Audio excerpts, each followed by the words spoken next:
bonsoir à tout le monde, parce que peut-être il n'y a pas que des frères et sœurs, c'est pour ça que je dis bonsoir à tout le monde. Donc il y a un thème que le Seigneur a mis certainement dans le cœur des frères qui organisent ce moment, c'est le retour à Dieu. Le thème il est vaste. Le frère Cédric a commencé par l'introduire, nous présenter un peu le fait que, à l'origine, en fait, nous sommes en contact avec lui. Je reviendrai dessus après. Pour l'instant, il y a quelque chose que Dieu met dans mon cœur. Il y a des personnes qui sont ici et qui portent des fardeaux. Et Dieu veut vous encourager aujourd'hui en vous disant que tant qu'il vit, et il vit pour l'éternité, il y a la solution. Je vais chanter un cantique.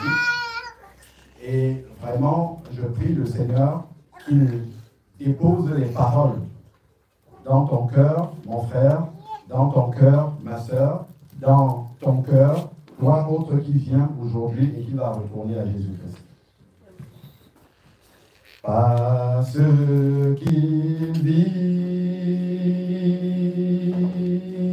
je n'ai rien à craindre, mais lendemain sont assurés, parce qu'il vit. Il tient ma vie pour le temps et l'éternité. Je sais qu'il vit parce qu'il vit. Je n'ai rien à craindre. Mais lendemain sont assurés entre tes mains. Tu tiens ma vie pour le temps et l'éternité. Je sais qu'il vit. Seigneur Dieu Tout-Puissant, Père, nous te bénissons encore. Nous voulons glorifier et célébrer ton grand nom encore ce soir. Merci Seigneur Dieu Tout-Puissant de nous honorer de ta présence encore en ce lieu. Seigneur Père, nous savons que lorsque tu es présent dans un lieu, le royaume de Dieu s'est approché. Et lorsque le royaume de Dieu s'approche, Seigneur Père éternel, les chaînes sont brisées. Seigneur Dieu Tout-Puissant, lorsque tu es présent, Seigneur Père, les captifs sont libérés, les aveugles retrouvent la vue. Seigneur Père, lorsque le royaume de Dieu est présent, la maladie s'en va. Au nom de Jésus-Christ, je prie maintenant que quelques maladies qui se trouvent dans les corps de ceux qui sont là devant toi, au nom de Jésus, que la maladie libère les corps maintenant. Que par l'autorité et la puissance du nom de Jésus, que la guérison prenne place dans les corps, de la tête aux pieds maintenant, au nom de Jésus-Christ. C'est la preuve de la présence du royaume de Dieu. Et Dieu vient aussi pour libérer les cœurs qui sont prisonniers de tant de choses. Le Seigneur est là, il est présent, il veut libérer encore. Au nom de Jésus-Christ. Amen. Alors, le frère nous a dit tout à l'heure que au commencement, l'homme était en communion avec Dieu. C'est-à-dire, quand on parle de communion, on parle d'intimité. L'homme était en relation permanente avec Dieu. Et ça vient du livre de la Genèse. Et avant de parler de la connexion, la communion avec Dieu, on va voir déjà à l'origine ce qui s'est passé lorsque Dieu a créé l'homme. C'est important parce que là où tu es assis, tu te dis, bon, j'ai ma petite vie, misérable ou pas, selon comment tu te vois, mais pourquoi Dieu s'intéresse à moi? Qu'est-ce que Dieu a gagné avec ma vie? Qu'elle se termine telle que je suis, ou bien qu'elle change? Pourquoi ça intéresse Dieu? Allons dans le livre de la Genèse et nous allons voir quelque chose. Dès le début de la Bible.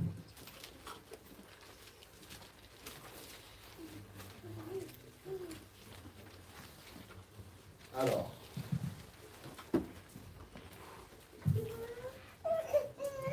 c'est dans la première page de la Bible. Je pense que c'est dans la première page de la Bible de plusieurs aussi. Dès le début, Dieu me parlait de quelque chose d'important, de quelque chose qui est cher dans son cœur. Alors, si nous commençons au commencement, Dieu créa le ciel et les cieux et la terre, ainsi de suite, on va dire que Dieu a créé beaucoup de choses. Créé beaucoup de choses. Et à chaque fois, si vous voyez les conclusions des créations de Dieu dans le livre de la Genèse, il nous est dit que Dieu vit que cela était bon. À chaque fois qu'il a créé des choses, Dieu vit que cela était bon. C'est-à-dire que Dieu regardait ses créations et il appréciait ses créations. Dieu a pris le temps de créer beaucoup de choses avant. Et ensuite, il va se passer quelque chose le 6e jour. Donc, nous sommes dans Genèse chapitre 1,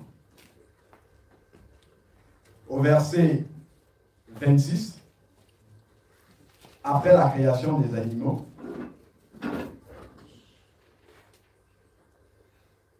Déjà, je vais lire un peu pour appuyer ce que je viens de dire. Je lis à partir du verset 24. Dieu dit que la terre produise des animaux vivants selon leur espèce, du bétail, des reptiles et des animaux terrestres selon leur espèce. Et cela fut ainsi. La parole de Dieu crée quelque chose. Et ensuite, maintenant, Dieu fit les animaux de la terre selon leur espèce, bétail selon son espèce, et tous les reptiles de la terre selon leur espèce. Dieu vit que cela était bon. C'est ce qu'on a dit tout à l'heure. Donc, pour tout ce qu'il a créé avant, il vit que cela était bon. Puis, Dieu dit, faisons l'homme à notre image. Si on lit plus haut, il n'y a aucune création de Dieu qu'il a faite à son image, sa propre ressemblance, son propre lui-même. Dieu a choisi de faire ça dans l'homme.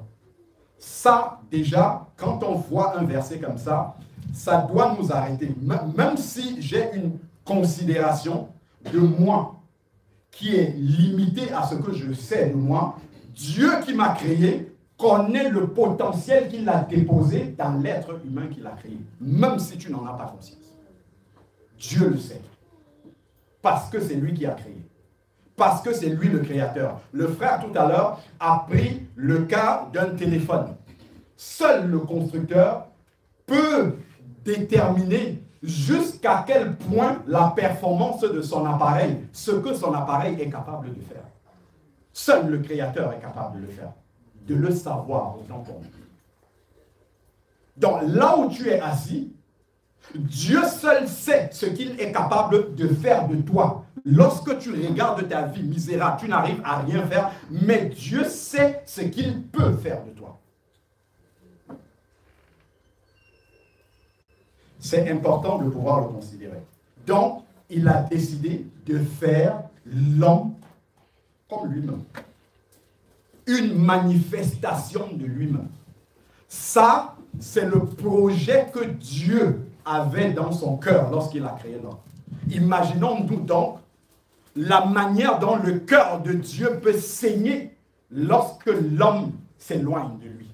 Lorsque nous avons de belles choses, je ne sais pas quoi, selon le penchant du cœur de chacun. Par exemple, si on a des enfants qu'on apprécie bien, une femme qu'on apprécie bien, ainsi de suite, Quand on est dehors, on est dérangé parce qu'on est éloigné de cette chose-là. On aime rentrer rapidement, en tout cas entrer pour contempler cette chose-là, pour être en contact avec cette chose-là. Et si cette chose-là s'éloigne de nous, alors le cœur vacille.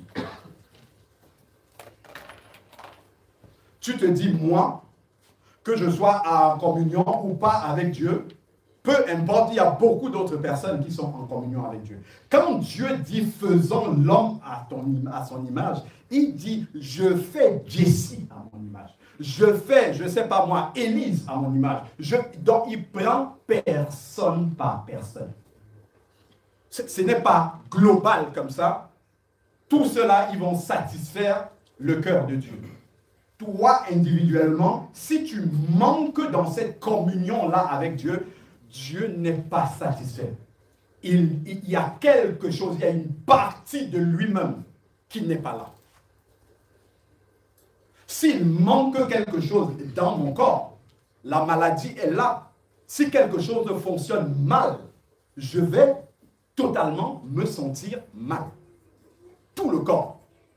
Il en est de même lorsque tu es éloigné de Dieu. Dieu qui s'est manifesté dans l'être humain. À partir du moment où toi, tu n'es pas en connexion avec Dieu, il lui manque quelque chose. C'est important que tu en aies conscience pour voir pourquoi, justement, Dieu demande ce retour-là. C'est important que tu retournes. C'est très important pour toi, mais c'est encore plus important pour Dieu également. C'est encore plus important pour Dieu. Alors, donc, Dieu dit, faisons l'homme à notre image, selon notre ressemblance, et qu'il domine. Il va commencer à citer ce qu'il avait créé avant. Qu'il domine. Donc, il a mis l'homme au sommet de cette créature-là, de cette création précédente. Il a mis l'homme au sommet de tout cela.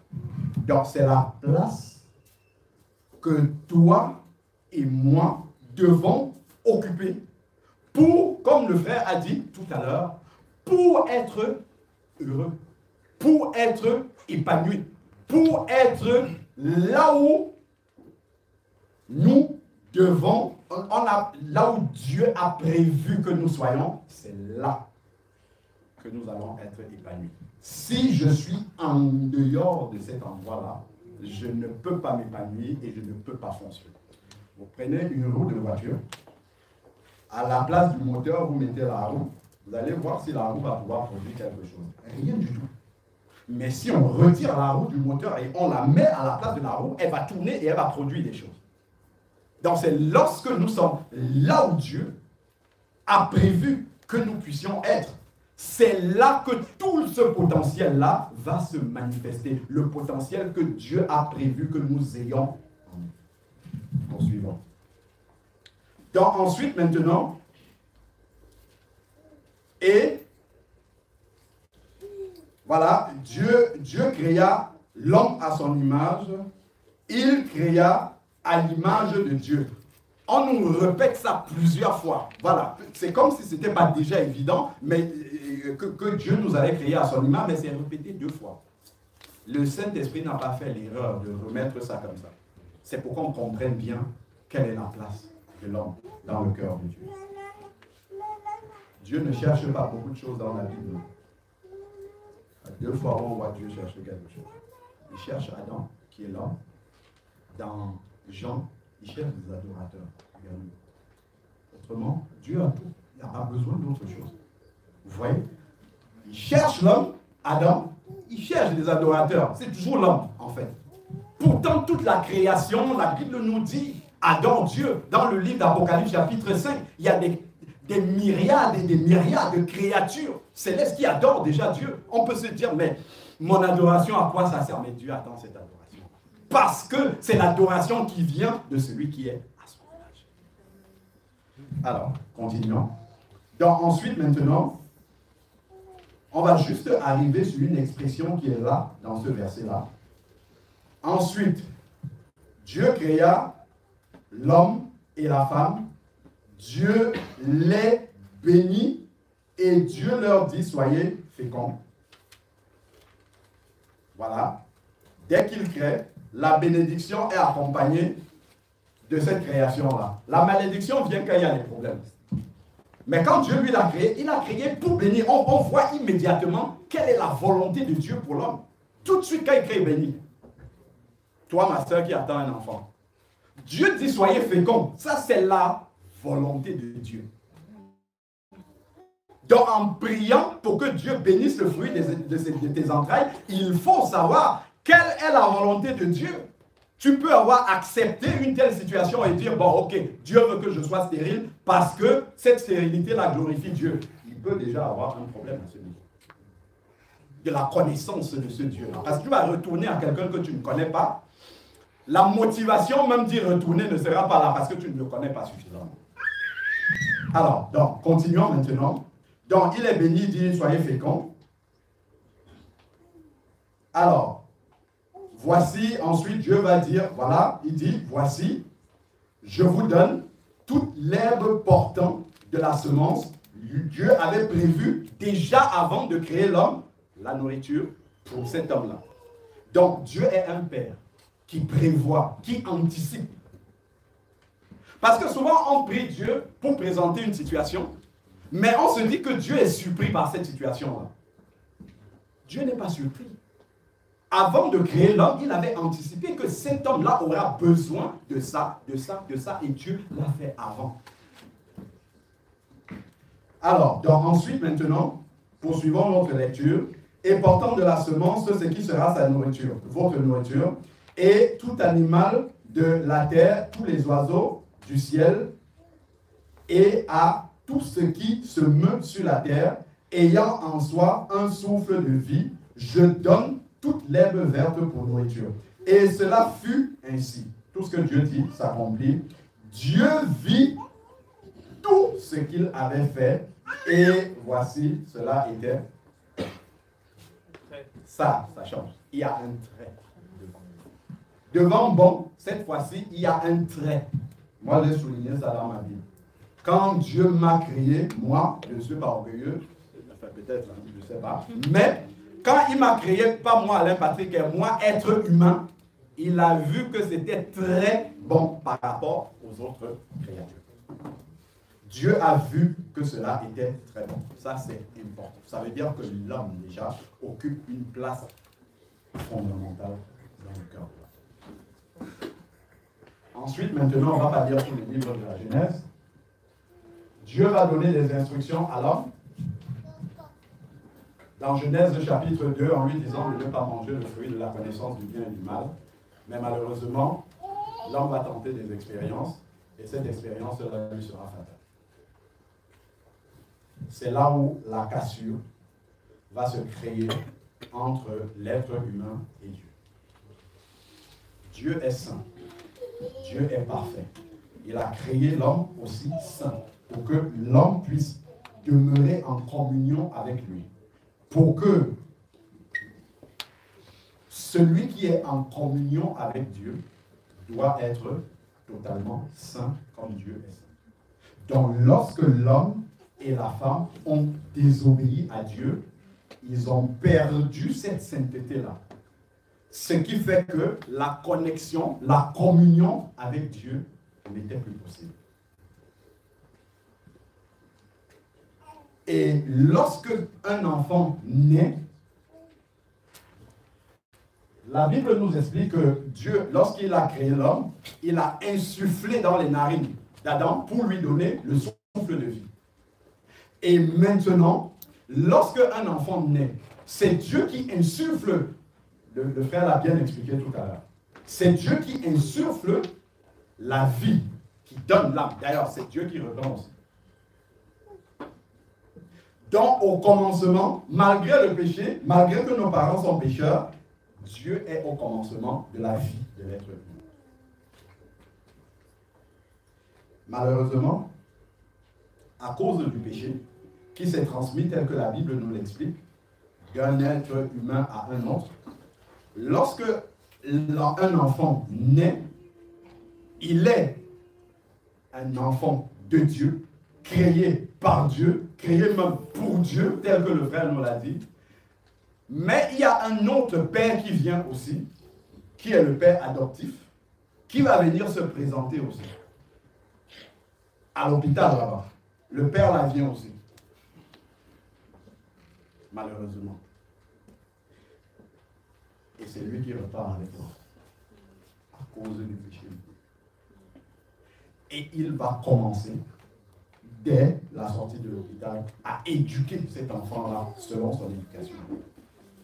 Voilà pourquoi l'enfant naît avec le dos tourné comme ça à Dieu. Dieu était là, à la naissance. L'enfant naît avec le dos tourné à Dieu et il commence à aller dans l'autre sens. Il commence à s'éloigner. Il s'éloigne, il s'éloigne. Si je regarde au fond là-bas, si on prend, je ne sais pas moi, une bouteille ici, si on la met au fond du couloir là-bas, le fait que je sois ici, je vais voir cette bouteille-là petite comme ça. Plus je vais m'approcher de cette bouteille, plus elle va prendre sa taille réelle. Et bien l'homme, plus il naît comme ça, plus il s'éloigne de Dieu, il crée la distance, plus il voit Dieu petit comme ça. Petit, petit, petit, petit. Je pense que nous avons déjà certainement lu sur les réseaux sociaux une histoire de ce petit enfant qui demandait, qui était à son balcon et qui voyait un avion passer là-bas et dit à son papa, mais ça c'est très petit, c'est très très petit. Et son père lui dit, ah bon?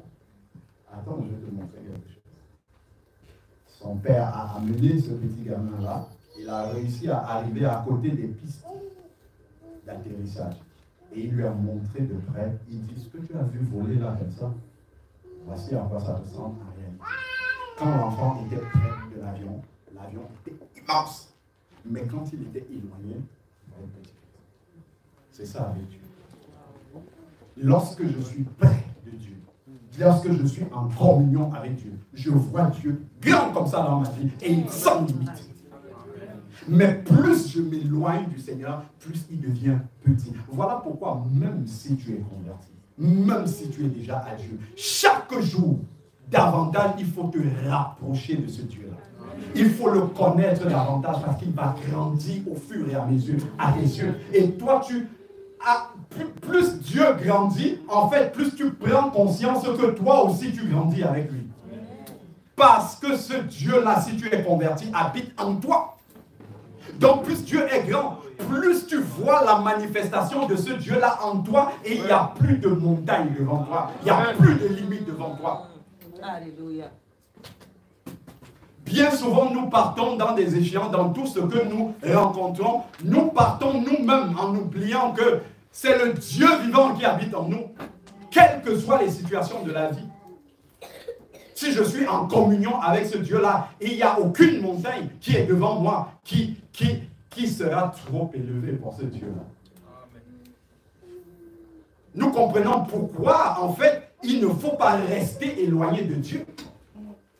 Déjà sur les choses pratiques, là on ne parle pas encore du jugement éternel. On ne parle pas encore du retour de Jésus. On parle des choses pratiques là de tous les jours. C'est pour notre bien au quotidien. C'est pas pour lui, c'est pour nous. Alors on a vu, l'homme s'est retourné, il s'éloigne de Dieu, le petit enfant, quand il commence à grandir. Si, pour la plupart, pas tous, vous le surprenez en train de faire une bêtise. Ah mais toi tu... Non, papa, je n'ai pas fait ça. Il ment. Il ment, personne ne lui a appris à mentir. Parce que le père adoptif, en fait, on commence à voir l'éducation que le père adoptif qui était venu à la maternité est en train de lui donner. C'est en lui. Dieu est saint. L'être humain est pécheur. Là maintenant, il faut revenir dans la nature de sainteté de Dieu. Est-ce qu'il y en a qui sont nés de nouveau ici? Est-ce qu'il y en a qui ne sont pas nés de nouveau? C'est pour ça qu'il faut que l'homme retourne à la maternité et retrouve son vrai père. C'est ça la nouvelle naissance. Mais elle ne va plus se faire physiquement. L'homme doit retourner à la maternité spirituelle, pour reprendre son vrai père. Imagine-toi un peu, d'ailleurs, qu'on t'ait adopté et que tu subis des souffrances par cette famille adoptive, par ses parents adoptifs, et qu'un jour on vienne te dire, mais en fait tu sais, ce ne sont pas tes parents. tes parents, ils te cherchent depuis que tu es né. Tes parents font tout pour te retrouver. Et ces parents-là, ils sont remplis d'amour. Ils sont remplis de bien. Tu ne vas manquer de rien avec eux. Vas-tu rester avec ses parents adoptifs? Non, bien, vas-tu t'élever pour partir en courant sans regarder derrière toi? Ce sont des cas pratiques, concrets. Qu'est-ce que tu vas faire? Ben ça, c'est la question aujourd'hui. Donc, Dieu, voilà ce qu'il demande pour se reconnecter à lui. Il faut redevenir saint. Là, on va entrer dans la nouvelle naissance. Il faut naître de nouveau. C'est-à-dire revenir, passer de ta nature de péché pour retourner à la nature de sainteté. Ça, humainement, ce n'est pas possible. Si tu veux, tu retournes à la maternité, tu dis, me voici, je veux retourner dans personne, aucun être humain ne peut faire ça sur la terre. Donc, c'est spirituel. Et le frère l'a dit tout à l'heure, cela commence par enlever le manteau que mon père adoptif là m'a donné, qui est une seconde nature, c'est ma peau en fait. Il faut enlever ça totalement et lui rendre ça et prendre une nouvelle peau. Je ne parle pas des vêtements parce que le vêtement tu peux le changer, la peau tu ne peux pas laisser chez toi en bas. Prendre une nouvelle peau. Cette peau-là en fait c'est ta communion avec Jésus-Christ que tu vas amener partout où tu vas aller. Pas seulement quand tu avais les frères et sœurs ici.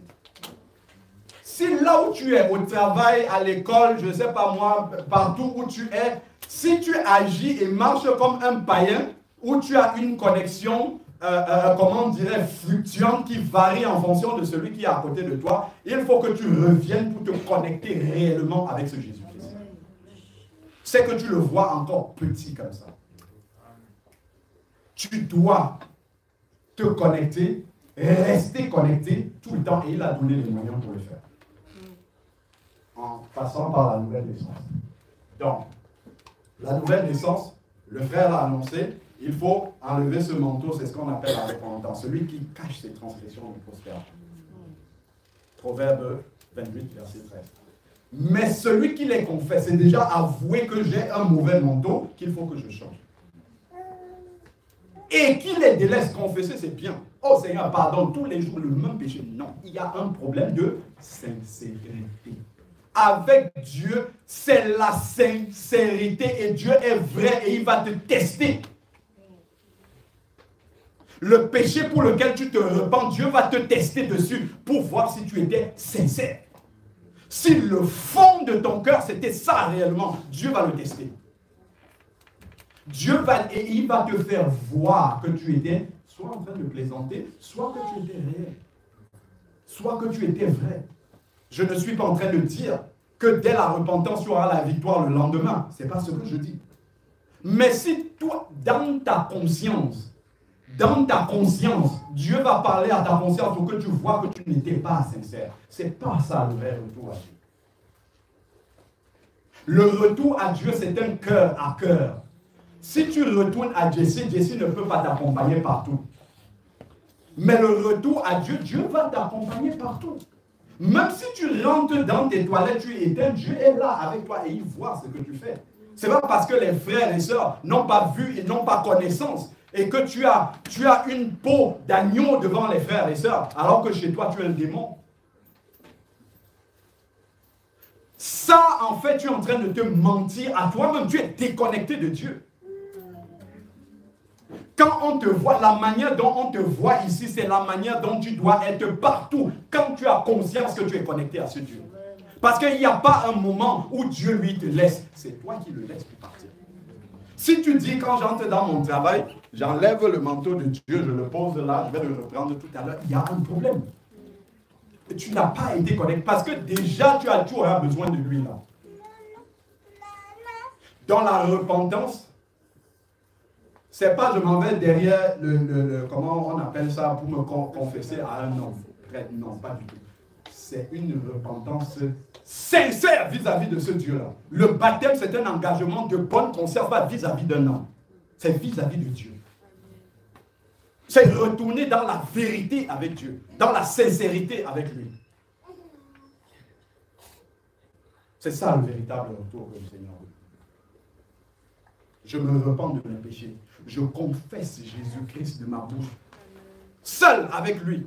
Seigneur, je te reçois dans mon cœur. Viens transformer ce cœur impénitent, change-le. Je n'arrive pas à pardonner. Je suis dans la famille. Il y a le manque de pardon partout. Je suis mélangé avec eux. On ne fait pas la différence entre moi qui crois et les autres. Non. Seigneur, il y a un problème. Je dois être un instrument de paix. Parce que là où tu venais, tu apportais la paix, sinon l'épée de la parole. Si la famille me met de côté à cause de la parole, béni soit le nom du Seigneur, ce n'est pas ça qui est le problème. Mais si c'est que je ne marche pas dans la volonté du Seigneur, là il y a un problème. Donc je dois retourner totalement à Dieu, pas partiellement à Dieu. Totalement dans sa volonté. Je vais finir, je pense que le temps est peut-être arrivé dans les frères, non? Je vais prendre,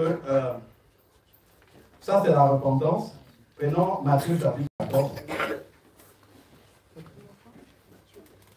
Matthieu chapitre 14, on va lire quelques versets là.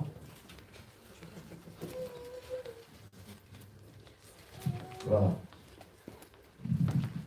Matthieu chapitre 14.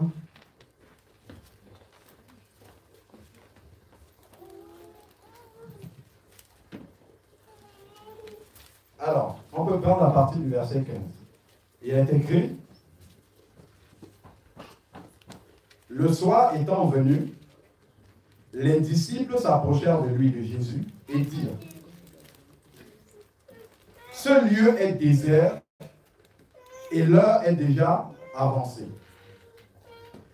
Renvoie la foule afin qu'elle aille dans les villages pour acheter des vivres. Vous avez vu? Ce ne sont pas les païens qui disent ça, ce sont les disciples qui marchent avec Jésus. Je peux marcher avec lui, je suis près de lui physiquement, mais spirituellement, je ne sais pas quelle est la grandeur de ce Dieu-là. Vous voyez, on a le cas ici. D'où je ne peux pas m'asseoir sur mes lauriers et dire je connais déjà Dieu. Je dois le connaître davantage tous les jours. Pour réaliser combien il est grand. Vous avez vu les disciples, ils s'inquiètent alors que Jésus est là. Il y a plusieurs épisodes où ils s'inquiètent. Et tout ça, c'est écrit pour notre instruction. Donc, renvoie la foule. Car l'heure est déjà avancée. Verset 16. Jésus leur répondit, ils n'ont pas besoin de s'en aller. Il les ramène un peu là. Est-ce que vous avez vu qui est à côté de vous? Ils n'ont pas besoin de s'en aller. Il y a la solution qui est déjà là. C'est quelle solution qu'il faut encore aller chercher ailleurs? Ça parle à quelqu'un ici. C'est quelle solution que tu vas aller chercher en dehors de Jésus-Christ? C'est quel plan B que tu vas aller chercher encore? Alors, donc, ensuite, maintenant, il va dire ici, alors nous sommes au verset 16, Jésus leur répondit, ils n'ont pas besoin de s'en aller, donnez-leur vous-même à manger. J'ai parlé tout à l'heure du test que le Seigneur fait. Quel est-ce qu'ils avaient la possibilité de donner à manger? Pas du tout. Humainement, non. Mais le fait d'être avec lui, ont-ils conscience de Jésus qui est avec eux? Ça, c'était le test. Ils ont raté le test. Ils n'avaient pas conscience de la grandeur de Jésus. On dira, oui, le Saint-Esprit n'était pas encore. Alors, continuons. Ça peut nous arriver aussi. Donc, ensuite, maintenant, mais il leur dit, donc les disciples vont répondre, nous n'avons, ils ont quand même répondu d'une très bonne façon. Et ça va nous intéresser. Nous n'avons que 5 pains et 2 poissons. C'est comme ça que tu te vois aujourd'hui. Je sais que je dois partager la bonne nouvelle que j'ai reçue. Je me dis, Seigneur, je ne sais pas quoi dire à mon voisin qui est là. Je ne sais pas quoi dire à un tel. Je ne sais pas comment faire l'œuvre du Seigneur. Ainsi de suite. 5 pains et 2 poissons. Peu. Il y en avait peu. Mais ils ont dit au Seigneur qu'ils ont peu. Toi, tu ne vas rien faire. Ou bien tu vas t'éloigner, tu vas dire, je ne suis pas trop bon pour Dieu, je n'intéresse pas Dieu, et tu vas partir. Non, ce que tu as, il faut ramener ça. Viens comme tu es, Dieu ne va pas te laisser tel que tu es. Mais il faut venir avec ça. Les 5 pains et 2 poissons que tu as. S'il y a un peu de volonté dans ton cœur, un peu de sincérité dans ton cœur pour retourner à Dieu, tu viens là maintenant. Et Dieu, on a lu tout à l'heure qu'il est encore là pour pardonner, pour avoir la compassion, pour te reconnecter. Alors, ensuite, donc, ils sont venus, ils ont dit déjà, ils ont confessé à Jésus qu'il y avait les 5 pains et 2 poissons. Qu'est-ce que Jésus va dire? Apportez-les-moi.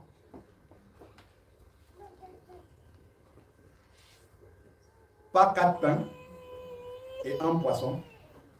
Pas 3 pains et 2 poissons. Apportez-les-moi la totale.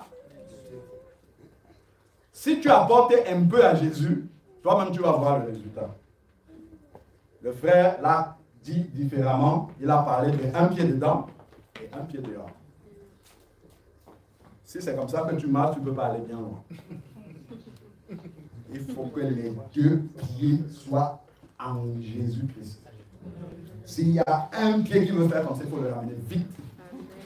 Et ça part dès le début de la conversion. Si ta conversion n'a pas été sincère, tu vas marcher en clôture.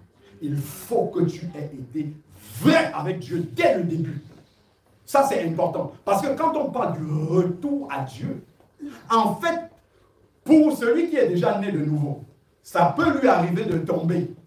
Mais, qu'est-ce qui va le ramener? C'est le souvenir de sa rencontre première avec Jésus-Christ. Donc, s'il a eu une rencontre superficielle, s'il a eu une image de Dieu, si quelqu'un lui a parlé de Dieu, quelqu'un qui a été sur la piste d'atterrissage et qui voit Dieu grand comme ça, il te parle, mais toi, quand tu vois Dieu, c'est comme l'enfant qui est loin là-bas. Donc, si tu n'as pas expérimenté ce Dieu-là totalement, à un moment donné, il redeviendra petit toujours pour toi et tu vas t'éloigner.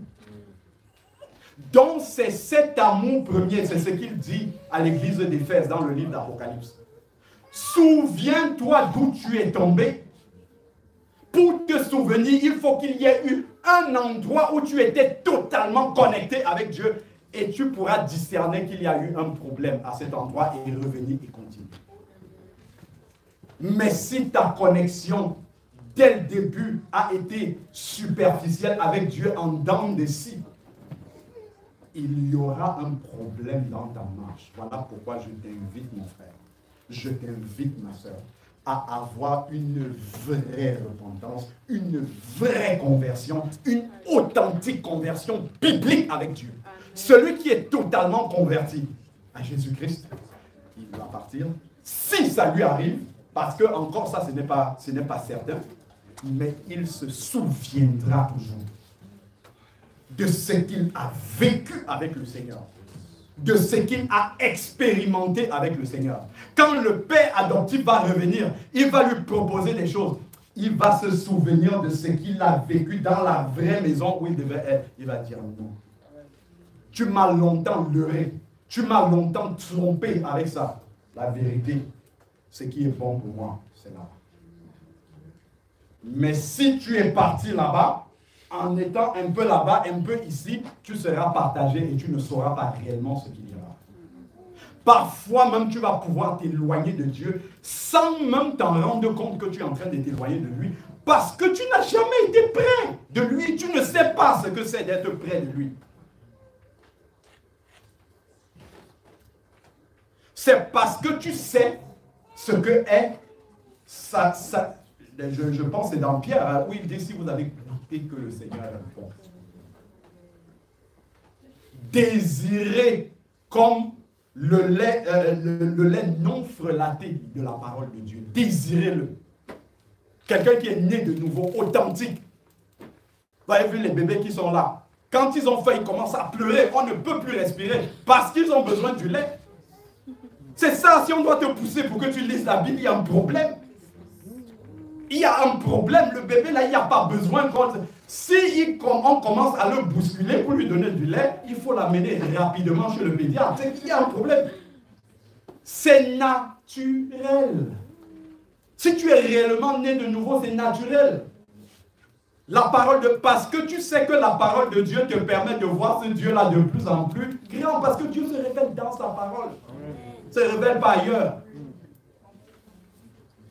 Donc s'il faut que quelqu'un d'autre qui sait que c'est important pour toi te le dise, le diagnostic déjà spirituel que tu dois te faire en tant qu'enfant de Dieu, c'est que j'ai un problème. S'il lit la parole de Dieu, méditer, tout ça, ça ne me dit rien.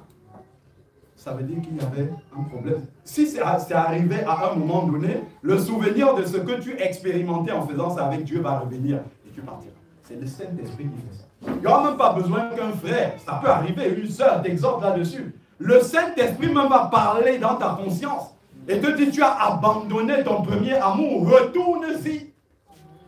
C'est l'Esprit de Dieu qui va te parler. Donc, ils ont amené les 5 pains et 2 poissons, on va finir. Apportez-les-moi la totalité. Et il fit asseoir la foule sur l'herbe. Dieu est un Dieu d'ordre. Ce n'est pas un Dieu de désordre. Il aurait pu faire tomber les pains de l'ordre. Pour recevoir du Seigneur, il faut que tu sois ordonné et que tu obéisses. Parce que ce sont les disciples qui ont... Tu aurais pu dire, lui c'est qui? Moi aussi j'ai le Saint-Esprit. Pourquoi? Non. Il fallait que pour recevoir les pains que Jésus a multipliés, il fallait obéir à l'ordre que les disciples avaient donné. Aujourd'hui, tu vois le serviteur de Dieu, lui c'est qui? Moi aussi, le Saint-Esprit, et ainsi de suite. L'esprit de rébellion, tu t'es éloigné déjà de Dieu. L'ordre. C'est encore un test que Jésus a fait. Quelqu'un pouvait se lever et partir, il dit, moi je m'assois, pourquoi je vais m'asseoir par terre pour recevoir quoi que ce soit? Je vais partir. La rébellion, on finit par le payer. Ça c'est un éloignement aussi du Seigneur.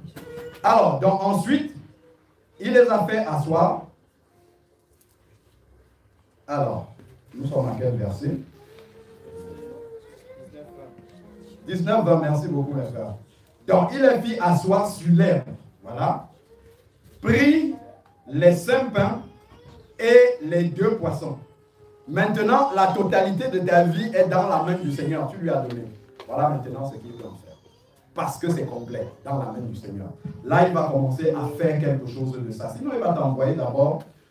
Vous vous souvenez, il y a une parole dans la Bible d'un homme riche qui est venu voir Jésus. Et il dit à Jésus, j'ai déjà fait tout ce que les commandements demandent. Mais qu'est-ce qu'il faut faire pour hériter du royaume des cieux? Jésus lui regarde comme ça et dit, il y a quelque chose que toi-même tu ne vois pas. Le frère a appelé ça ton Isaac. Jésus a cerné quel était le Isaac de cet homme riche-là. Il lui dit, va vendre tous tes biens que tu as là, donne aux pauvres. Est-ce que c'était le premier riche que Jésus rencontrait? Jésus a rencontré Zachée, il ne lui a pas demandé ça. C'est parce que Jésus a vu le cœur. Jésus connaît ton cœur. Il sait à quoi tu es attaché. Il sait ce qui te retient loin de lui. Il sait ce qui t'éloigne de lui. Pour que tu puisses revenir à Dieu, il faut que tu acceptes de t'éloigner. Et Dieu, il respecte ta volonté. Il respecte cette volonté. Si tu cries pour un péché et que dans ton cœur, tu ne veux pas t'en séparer, Dieu, il te laisse avec ça. Il va te parler par son esprit. Il va te parler par un frère, par une sœur. S'il voit que tu te réveilles, il va te laisser. Mais malheureusement, il y aura des conséquences. Tu vas rester éloigné de lui. Tu ne vas pas te reconnecter et ça fait souffrir le cœur de Dieu. Finissons la lecture. Donc ensuite, maintenant, les 5 pains et les 2 poissons étaient dans la main de Jésus. Donc il va lever les yeux vers le ciel. La solution vient du ciel. Il va lever les yeux vers le ciel. Et là, maintenant, il va faire quoi? Remercier le Seigneur. Il va rendre grâce. Jésus va rendre grâce pour te transformer. La puissance d'en haut va venir pour te changer. Pour faire en sorte que tu réalises la grandeur de Dieu qui est en toi. Le frère a parlé de quelque chose tout à l'heure. C'est qu'il y a le désert. Ça ne se fait pas comme ça. Parce que si Jésus te donne cette autorité et cette puissance, il ouvre tes yeux, sans que le désert ne t'ait éduqué, tu vas mal l'utiliser et tu vas l'utiliser contre la gloire de Dieu. Voilà pourquoi l'éducation du désert est important. Et c'est ce que Jésus fait ici. Après avoir rendu grâce, qu'est-ce qu'il va faire? Il rompit les pains. Dieu doit d'abord te briser pour que tu sois utile, pour que de l'huile commence à couler et que d'autres viennent s'abreuver. Dieu va d'abord te briser. Dieu va t'amener dans le creuset, dans l'épreuve. Il va t'éduquer pour que tu ne t'éloignes plus de lui. Quand la tentation de t'éloigner même sera là, ce que tu auras vécu avec Dieu dans l'épreuve. Mon frère, ma soeur, tu traverses une épreuve. Ne regarde pas ça de manière humaine. Parce qu'il y a un travail que Dieu est en train d'accomplir. Et ce travail-là, c'est un peu comme un aimant, une chaîne dans laquelle Dieu est en train de t'attacher avec lui. Cette épreuve-là. Pour que tu ne t'éloignes plus, pour que tu restes. L'épreuve doit te rapprocher de Dieu. Et non t'en éloigner. Parce que Dieu ne permet pas l'épreuve pour te détruire, mais c'est pour te construire. C'est pour te bâtir. Pour que tu sois un authentique disciple. Quand tu vas parler de Jésus-Christ, tu parles de l'expérience, du vécu avec lui. Si tu parles des choses théoriques, ça se ressentira que ce n'est pas vrai dans ta vie. Que tu parles d'un Dieu éloigné que tu ne connais pas. Mais lorsque tu l'as expérimenté, lorsque tu as marché avec lui, lorsque déjà tu es né de nouveau de manière authentique, quand tu parles de la nouvelle naissance à quelqu'un, tu sais de quoi tu parles. Tu sais ce que tu as expérimenté. Tu sais qui tu étais et là où Dieu t'a pris, là où il t'a amené. Ce que tu vis avec Dieu dans ton quotidien. Quand tu parles de ça, ça résonne dans les cœurs. Parce que c'est la vérité de Dieu. Ce n'est pas la théorie.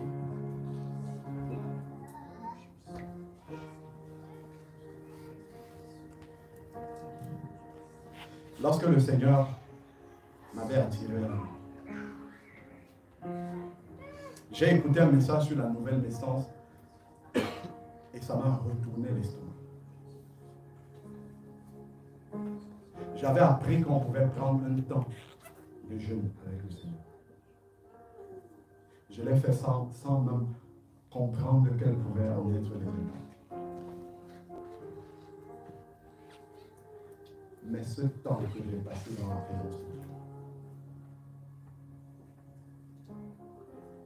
m'ont permis de faire défiler toute ma vie ancienne devant le Seigneur. Et réaliser que ça, c'est ça qui m'a éloigné de Dieu. Et dans la sincérité, j'ai dit, Dieu, je reviens à toi. Et je prie le Seigneur jusqu'à ce que la trompette sonne ou qu'il me rappelle que jamais je ne m'éloigne du Seigneur. Jamais, jamais, jamais, jamais, jamais. Il faut prendre ce temps pour réaliser réellement. Il ne faut pas accepter Jésus-Christ sur une émotion. Avec le temps, ça partira. Ça partira si c'est une émotion. Parce que l'épreuve va mettre à nu cette relation qui n'était pas solide. Le Seigneur parle dans sa parole de celui qui prend le temps de creuser. Il y a celui qui vient, qui bâtit avec du sable. Ça lève, mais très vite, lorsque la tempête vient, ça tombe. Ça s'effrite, il n'y a plus rien. Il ne faut pas courir avec le Seigneur. Ce n'est pas la vitesse. Il faut prendre le temps de creuser, creuser, creuser, creuser, aller dans la sincérité, dans la profondeur avec Dieu. Il n'y aura pas de déconnexion et de reconnexion. Il y aura simplement dans le sein d'Abraham. Et ça, c'était la conséquence de cette décision qu'ils ont prise de leur vivant. Si nous lisons dans le texte, lorsque l'homme riche va parler à Abraham, il dit Abraham, dit à Lazare de tremper son doigt parce que je souffre tellement de tremper son doigt dans l'eau et de me mettre ça dans la gorge parce que je souffre cruellement. Abraham lui dit, pendant ta vie, tu as eu les pieds, tu as eu l'occasion de retourner à Dieu, mais tu ne l'as pas fait. Aujourd'hui, tu vis la conséquence de ta vie, de ce que tu as semé dans ta vie. La parole de Dieu dit que ce que tu sèmes, tu vas moissonner, malheureusement. Le retour de Jésus, ça c'est déjà, quand je parle de l'homme riche et de Lazare, qui partent de la terre par la mort, c'est une manière de retourner à Dieu aussi. Le livre d'Ecclésiaste dit que le corps retourne dans la poussière et l'esprit retourne à Dieu qui l'a donné. Donc tu vas retourner d'une manière ou d'une autre à Dieu physiquement, mais dans quel état en fait tu vas rencontrer Dieu comme ton sauveur? Mais comment vas-tu lever la tête si tu es éloigné de celui vers qui il faut lever la tête? Si tu es loin de lui, si tu l'as quitté, si toi-même tu sais dans quoi tu marches, oserais-tu lever les yeux vers celui-là? Le pharisien, quand il est arrivé dans le temple, la Bible dit, le monsieur qui était avec le pharisien, il dit qu'il n'osait même pas lever les yeux vers Dieu parce qu'il savait son état. On peut être hypocrite avec les frères, avec les sœurs. Avec Dieu, on ne peut pas être hypocrite. Parce qu'avec Dieu, c'est la vérité. C'est la réalité de ce qu'on est réellement. Il n'y a pas de masque avec lui. Devant Dieu, les masques tombent. N'attendons pas le cri de minuit pour qu'on nous dévisage, pour que l'Esprit de Dieu nous dévisage, pour que Dieu nous expose comme étant folles. N'attendons pas ce moment-là. N'attendons pas que Dieu nous expose. Le frère a lu le verset « Cherchez l'Éternel tant qu'il se trouve. Il se trouve encore. Cherchons-le maintenant. Parce que lorsque la porte de l'arche sera fermée et que le déluge va commencer dehors, ça sera trop tard pour prier pour venir entrer dans l'arche. Vraiment que Dieu m'aide. Que Dieu nous aide tous. Pour ceux qui sont déjà connectés, à le rester davantage et à se connecter encore davantage jusqu'au son de la trompette.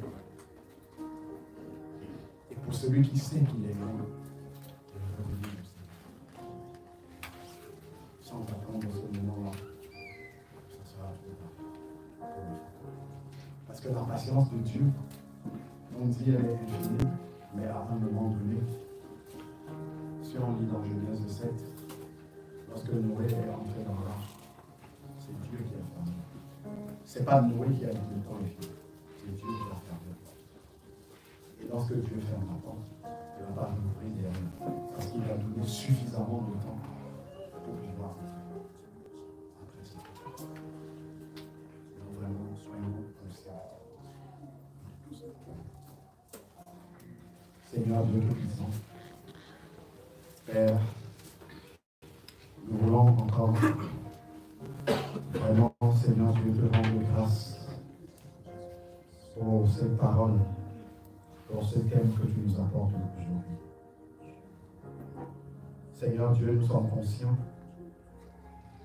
du prix que nous représentons à tes yeux. Ta parole nous l'a rappelé encore, Seigneur Dieu. Nous venons te demander pardon parce que nous avons fait saigner ton cœur, Seigneur Père éternel. D'être éloigné de toi, de ne pas vivre ce que tu avais prévu pour nous, Seigneur Père éternel. Nous savons combien cela te fait souffrir. Seigneur Père, purifie-nous encore, lave-nous, Seigneur Dieu Tout-Puissant. Seigneur Dieu, bien que nous soyons des enfants, il y a encore des domaines, Seigneur Père éternel, où nous sommes éloignés de toi. Père, nous te demandons pardon pour cela, Seigneur Dieu Tout-Puissant. Et nous te prions de nous ramener. Seigneur Dieu, s'il y a des pesanteurs qui pèsent et qui nous empêchent de retourner, Seigneur Dieu, dans ces domaines-là, nous te prions de les ôter, Seigneur Dieu Tout-Puissant. Nous voulons ouvrir nos cœurs encore sincèrement, Seigneur Père éternel. Nous ne voulons pas de façade. Nous ne voulons pas de masque, Seigneur Père. Nous voulons demeurer dans un cœur à cœur avec toi, dans la vérité, dans la sincérité, Seigneur Dieu Tout-Puissant. Avant que ce temps, Seigneur Père éternel, n'arrive, ce temps où la trompette va sonner et révéler, Seigneur Dieu, l'état de chacun. Seigneur Dieu, aie compassion de nous encore. Aie compassion de mon frère. Aie compassion de ma soeur. Aie compassion du méchant qui est éloigné de toi, Seigneur Dieu Tout-Puissant. Ne te lasse pas, Seigneur Père éternel, de nous rappeler, Seigneur Dieu, que nous devons retourner à toi, Seigneur Père. Seigneur Dieu, souviens-toi encore que tu nous as créés à ton image, Seigneur Père éternel. Ne nous laisse pas éloigner de toi, Seigneur Père. Nous voulons revenir sincèrement à toi, Seigneur Dieu Tout-Puissant. Tant que tu te laisses encore trouver, nous voulons saisir ta main, Seigneur Père, et ne plus jamais la lâcher, Seigneur Dieu Tout-Puissant. Nous voulons venir avec nos 5 pains, nos 2 poissons, la totalité de nous-mêmes, Seigneur Père éternel. Nous ne voulons rien laisser loin de toi, Seigneur Père. Car, Seigneur Dieu Tout-Puissant, c'est quand la totalité de nous est dans ta main, Seigneur Dieu, que nous pouvons rayonner, Seigneur Père éternel, de ta gloire telle que tu l'as voulu. Depuis la création de l'homme, Seigneur Père. Que ton nom soit loué encore. Nous te remettons la suite de ces moments entre tes mains. Père, que cette parole ne s'éloigne pas de nos cœurs. Qu'elle continue, Seigneur Dieu, à faire son effet en nous. Et ne reste pas, Seigneur Dieu Tout-Puissant, dans notre intellect, mais que ça descende et que ça habite, que ça séjourne, Seigneur Père éternel, de manière permanente dans nos cœurs. Et que derrière cela, des actes concrets puissent suivre, Seigneur Dieu Tout-Puissant. Que ton nom soit loué encore. Au nom de Jésus-Christ. Amen.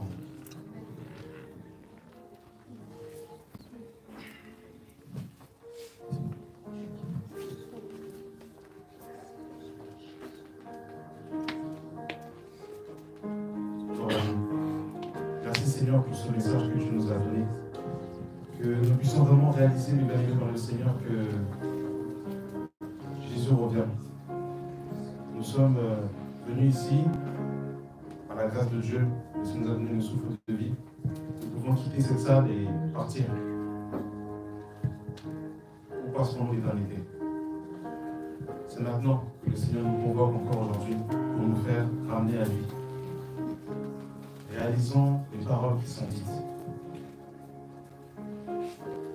Seigneur, merci. Merci Seigneur pour le sacrifice de ton Fils. Merci pour le sang. Merci Seigneur parce que tu nous as réconciliés avec le Père. Nous voulons encore en ce jour, Seigneur, considérer, Seigneur, le rendez-vous que tu nous adresses, Seigneur. Ne regarder ni à notre voisin, ni à notre gauche, ni à notre droite, mais regarder à nous-mêmes, Seigneur.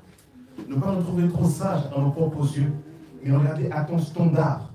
Pour voir si notre standard, Seigneur mon Dieu, est conforme à ta parole, Seigneur Dieu. Nous voulons nous examiner, Seigneur Dieu, au plus profond de nous, Seigneur Dieu, pour accomplir ta volonté, Seigneur Dieu, pour être prêt, Seigneur, pour revenir à toi de tout cœur, Seigneur mon Dieu Tout-Puissant. Oh Seigneur Dieu, que ton esprit touche les cœurs, Seigneur, des personnes qui sont en cet endroit, Seigneur Dieu. Que ton esprit ramène, Seigneur Dieu, les fils et les filles prodigues, Seigneur. Que ton esprit ramène, Seigneur, ceux qui sont éloignés, Seigneur, mon Dieu Tout-Puissant, par les soucis, Seigneur, par les angoisses, par les interrogations, par les questionnements, Seigneur Dieu. Attire-les à toi, Seigneur Dieu. Oh, Seigneur Dieu. Et bien aimé, la trompette du Seigneur sonne encore aujourd'hui. Elle résonne dans ton cœur pour que tu reviennes à lui. Oui, Seigneur, gloire à toi. Tu n'as pas le choix, tu as longtemps fui. Et aujourd'hui, Dieu t'a donné rendez-vous. Tu n'as pas le choix. Aujourd'hui, tu vas revenir à Dieu. Oh, gloire à toi, Seigneur. Que ton nom soit béni. Merci pour la présence de ton esprit qui se mouve dans cette salle, Seigneur. Et qui frappe à la porte de notre cœur. Car la Bible déclare aujourd'hui, si vous entendez sa voix, non, je ne sais pas vos cœurs. Oui, Seigneur Dieu. Nous voulons avoir des cœurs d'enfants, Seigneur. Nous voulons être malléables, comme l'Église. Des faits, Seigneur Dieu. Revenir à notre premier amour, Seigneur. Oui, Seigneur Dieu, parle à nos cœurs, Seigneur. Que chacun rentre lui-même et considère où est-ce qu'il en est avec Dieu. Vous savez, quand on accepte le Seigneur, quand on avance dans le temps, il y a la facilité, il y a les habitudes, et on ne s'examine plus. Quand on connaît beaucoup de versets, on perd le cœur d'enfant. Quand on est utilisé par Dieu une fois, deux fois, quand on va évangéliser, quand on prêche, quand on exhorte, on peut perdre ce cœur d'enfant. Le Seigneur nous appelle de revenir au cœur d'enfant. Parce que seuls les enfants seront enlevés. Seuls les enfants entreront dans la porte étroite. Seuls les enfants verront le ciel. Car la Bible dit, heureux ceux qui ont le cœur pur, car ils verront Dieu. Les orgueilleux ne rentreront pas dans le royaume des cieux. Les méchants n'hériteront pas le royaume des cieux. Les voleurs n'hériteront pas le royaume des cieux. Dieu t'appelle aujourd'hui parce qu'il veut que tu sois à la salle des noces. Les frères vont nous accompagner dans un cantique.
Je veux être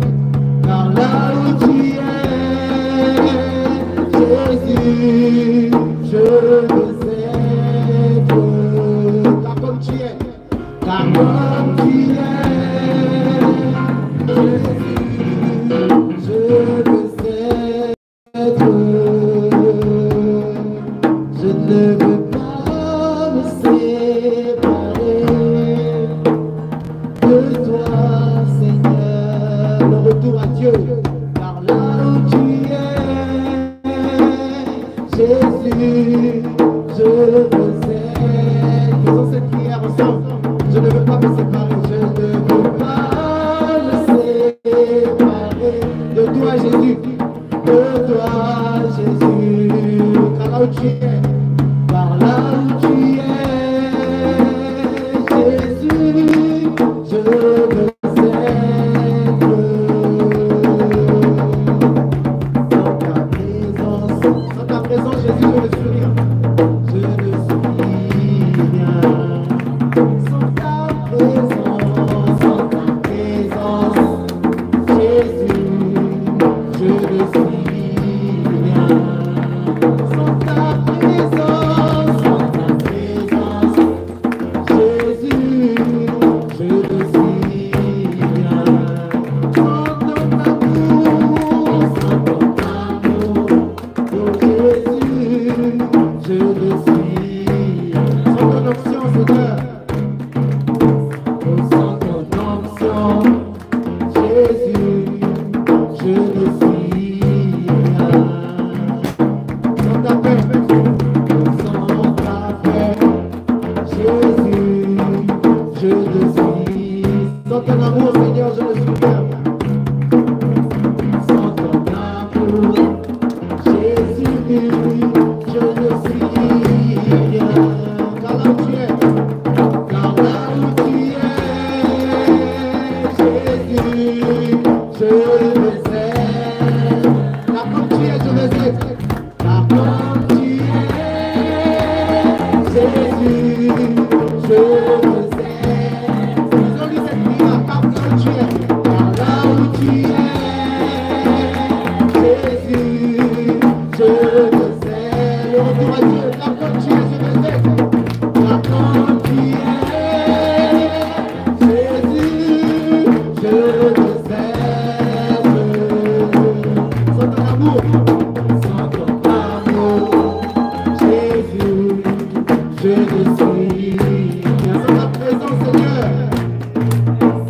Sans ta présence, Jésus, je ne suis. Sans ton onction, Père. Sans ton onction, Jésus, je ne suis rien.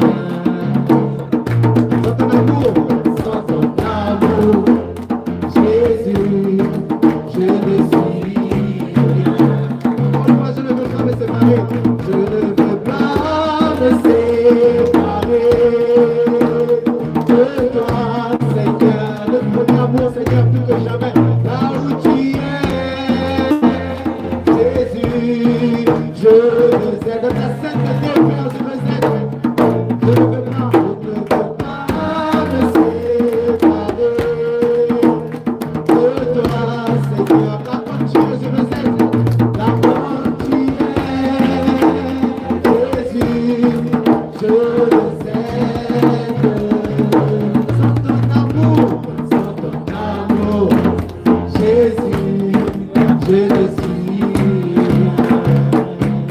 Sans ton amour, Père, sans ton amour, Jésus, je ne suis. Sans ton onction, sans ton onction, Jésus, je ne suis rien.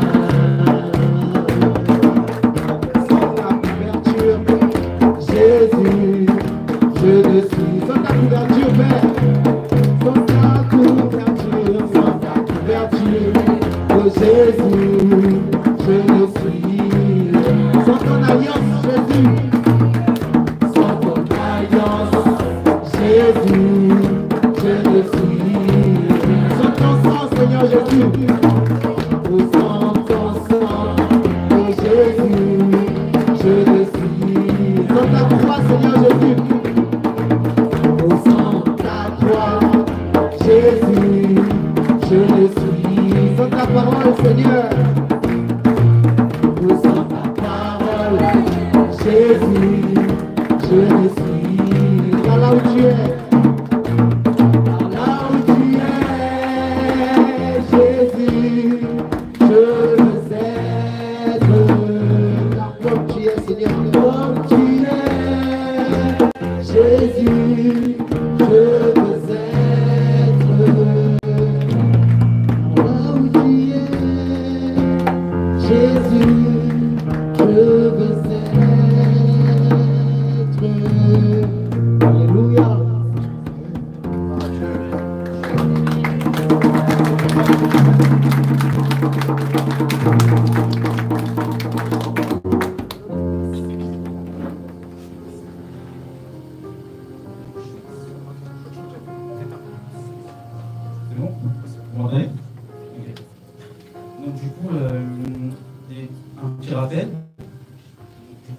Pour le thème, c'est le retour à Dieu.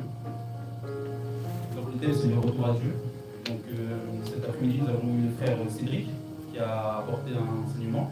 Avant ça, il y a eu une connaissance. Chacun a fait connaissance les uns avec les autres. L'Assemblée d'énergie, choisir leur voie, etc. Après, il y a eu le frère Alain Patrick. Et du coup, là, nous allons rentrer dans le moment de partage. C'est-à-dire nous allons manger tous ensemble. Ça va s'organiser comment? Donc, par rangée. C'est-à-dire qu'il y a la première rangée qui va aller, et le frère local qui va venir et qui va vous chercher. Et ça se fera étape par étape, rangée par rangée. Et pour vos plats, vous allez rester sur place. Et des personnes viendront et vous mettrez les restes de vos repas dans un sac poubelle.